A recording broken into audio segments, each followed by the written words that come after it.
দুর্নীতির কারণে দেশে সড়ক নির্মাণে অতিরিক্ত ৩০% অর্থ অপচয় হয় বলে মন্তব্য করেছেন সড়ক পরিবহন উপদেষ্টা।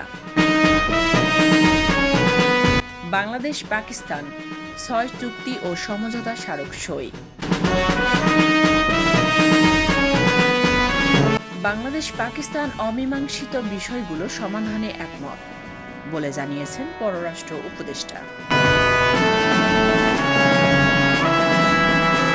জুলাই সনদ বাস্তবায়নে সরকারের সাথে ঐক্যমত্য কমিশনের বৈঠক।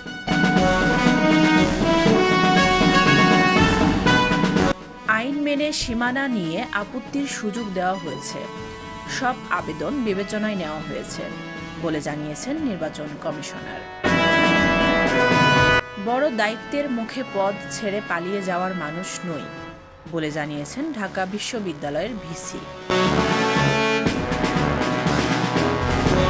রোহিঙ্গা সংকট সমাধানে কক্সবাজারে আন্তর্জাতিক সম্মেলন শুরু আজ।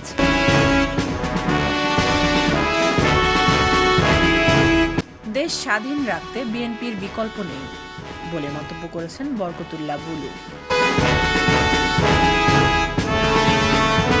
আবু সাইদ হত্যা মামলায় অভিযুক্ত পুলিশ কর্মকর্তা ভারতে গ্রেপ্তার।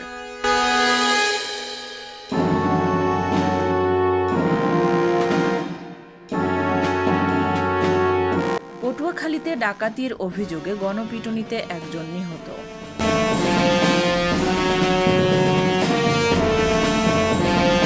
ডেঙ্গুতে একজনের মৃত্যু, হাসপাতালে ভর্তি ৪৩০।